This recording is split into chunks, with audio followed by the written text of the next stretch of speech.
I'm sorry. I'm going to be hospitalized for a while. When I went to the hospital for a checkup the other day, they said I should get further tests done, so I'll be undergoing some examinations at the hospital. So, I won't be able to take care of things at home for a while. I'm sorry. Seriously? Is that okay? Yeah. It's just for precautionary measures. So, you don't have to worry too much. Thank you. Oh, no. What I'm worried about is not your health, but our lifestyle until then. Huh? I mean, I'm supposed to do housework, right? I can't do that kind of stuff. It's bothersome. And there might be things you need during your hospitalization, so, try to stay a bit healthier, okay? My husband's heartless words hurt me, and I simply regretted getting married. But my husband's cruel behavior didn't stop there. He continued saying, Actually, you don't need to come back after being discharged. What do you mean? It's something I've been thinking about for a while. Women are such expensive creatures, aren't they? Even this time. Even if it's just a checkup at the hospital, that's still a costly thing, right? Geez, it's really annoying how much money it costs. Lately, I've been thinking and regretting a lot. Why did I marry you? So, you don't need to come back. I don't want to see the face of a freeloader who can't even earn money. The moment I heard those words, I decided to divorce. I couldn't imagine spending the rest of my life with someone who couldn't cherish such a wife. I understand. I'll divorce you. Huh? Are you serious? You're probably just saying that in the heat of the moment, right? I'm serious. Let's start the procedures right away from tomorrow. So, you won't have to see me anymore, so rest assured. Huh? What do you mean? My husband showed a surprised expression. He probably didn't understand the situation. Besides, he doesn't know everything about me. Because I have one secret from him. He would probably be surprised if he found out. About 3 years ago, my husband and I met through an arranged marriage and got married. Initially, I had planned to get married by the age of 28 at the latest. But things didn't go as planned. Before I knew it, I was over 30, and I seemed to be the only one around me who wasn't married. My mother even told me to get married while she was still alive, and I started to panic. It's not that I didn't want to get married. It's just that I couldn't continue dating until someone proposed to me. But there was one man I thought would eventually marry me if I continued to go on alone. However, in the second year of our relationship, we lost contact. One day, when I went to his house without saying anything, I saw him entering the house with a strange woman. Not only the two of them, but also 2 people who seemed to be her parents entered the house. I was convinced at that moment. I had been abandoned. After that, I chose to meet my current husband through an arranged marriage, aiming for a certain way. When I first met my husband, he gave me the impression of being ordinary, but gentle.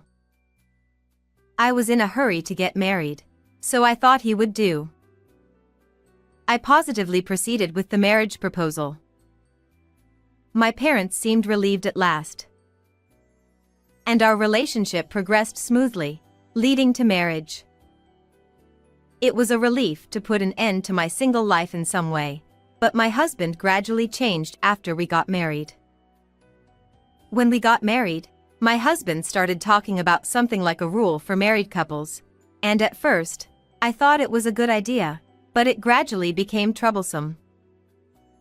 At that time, I broke one of the promises, and my husband began to express his displeasure with me, slightly angry. Wasn't that a rule? Let's do it. We're a married couple, right? Isn't it like a team? Then we should cooperate. He was passionate about it, but I can say now that I felt he was a bit troublesome. At that time, I certainly convinced myself that it was true. But my husband started to come at me with complaints after that. At first, I apologized while saying sorry. As an example of the rule, there were various things like make a bath 15 minutes before returning home and prepare dinner as soon as you get out of the bath. It's about 30 minutes from his office to my home. When he returns home, he calls me, so I prepare the bath 15 minutes after that so that he can take a bath when he arrives. To be honest, it's quite bothersome. I started to feel like I should just prepare it around the time he was about to return home. When I started to feel that way, my husband's complaints became too much, and I finally complained to him as well. I'm sorry, but I have things to do too, and there are times when I can't meet your expectations. It would be okay if we had the same life every day, but we don't. So, can I do it without worrying about time from now on? I'll still have the bath ready by the time you come home. Then my husband looked surprised for a moment, then looked at me with wide eyes. And without saying anything, he left the room and headed to the bedroom. I might have said too much. After reflecting on it for a while, my husband came back from the bedroom.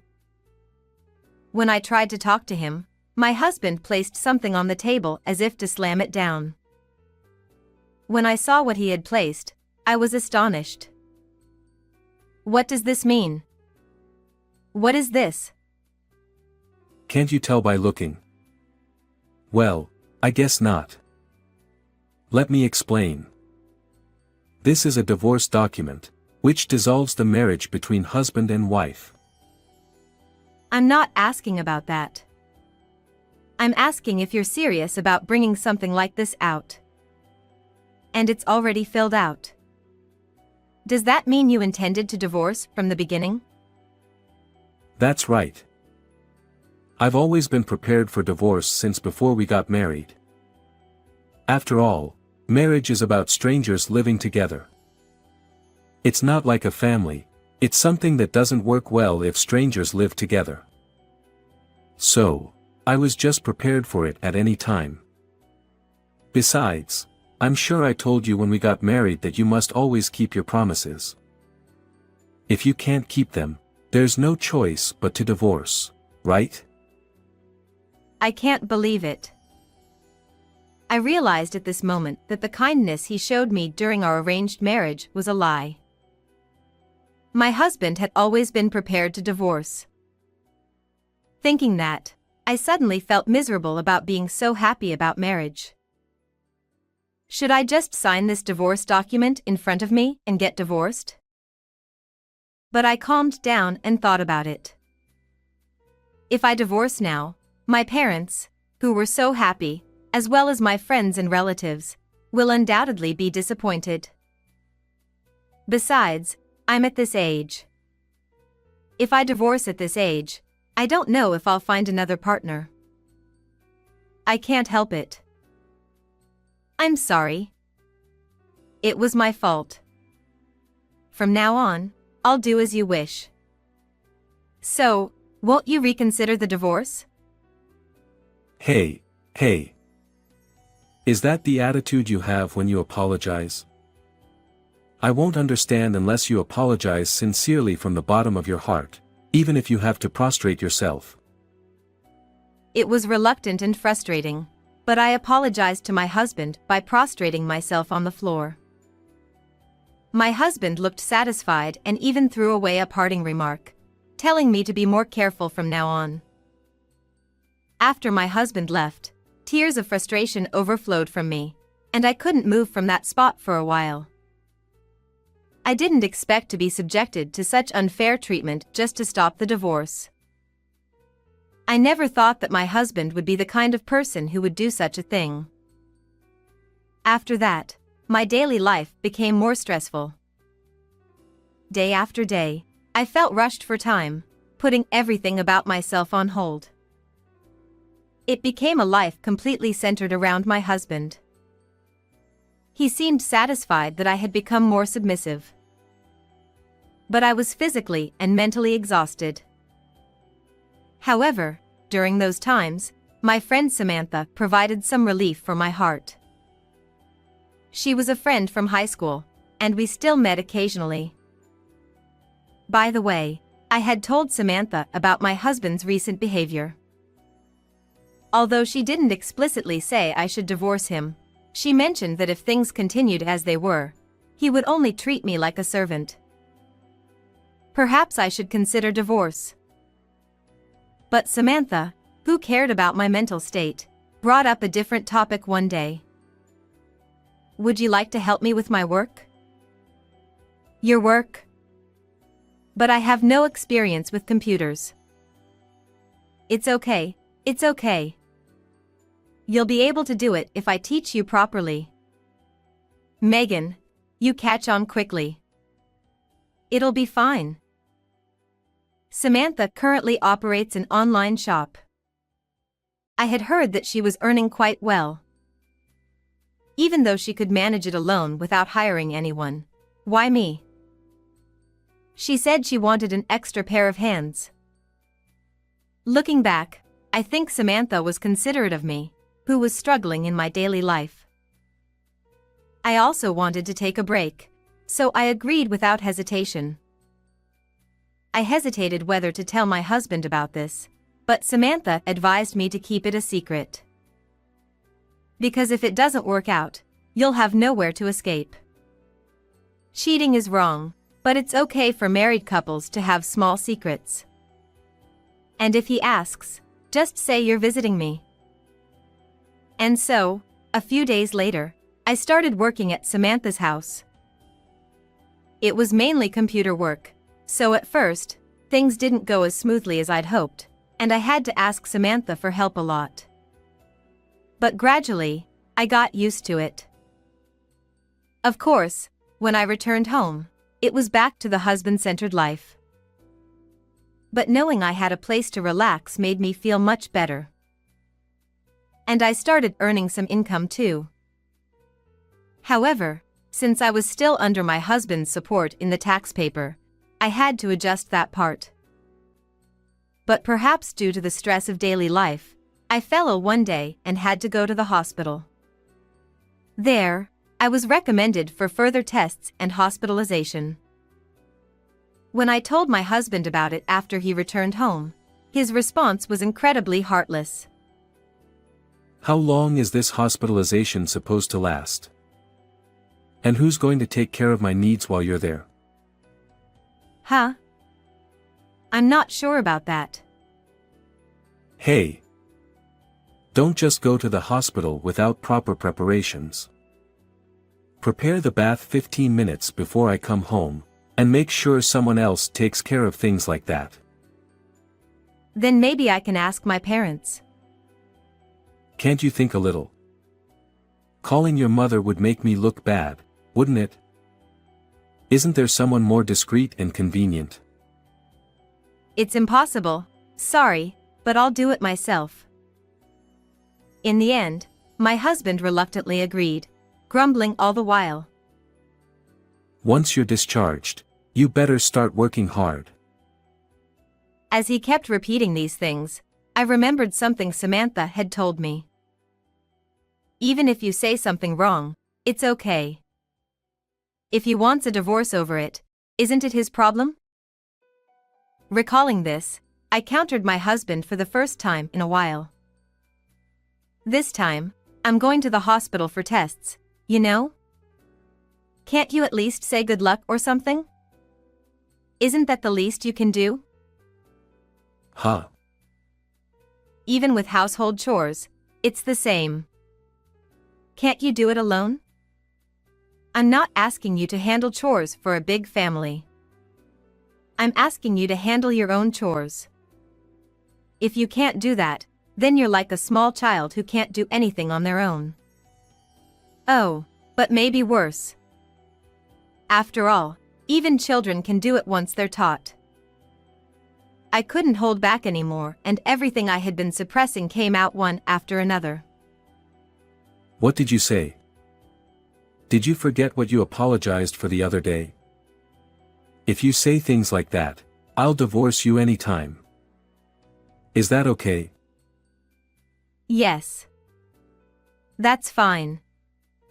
It's a misunderstanding for you to think you can always act like a king. Fine. You don't have to come back after you're discharged.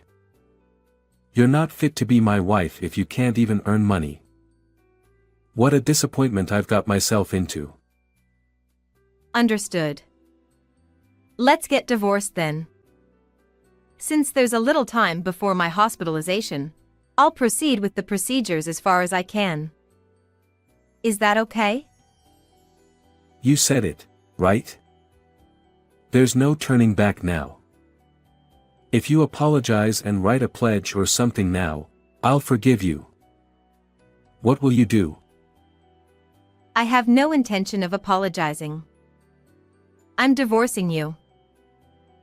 And so, the divorce was decided before my hospitalization. And on the day of my hospitalization. In the morning, when my husband was leaving for work.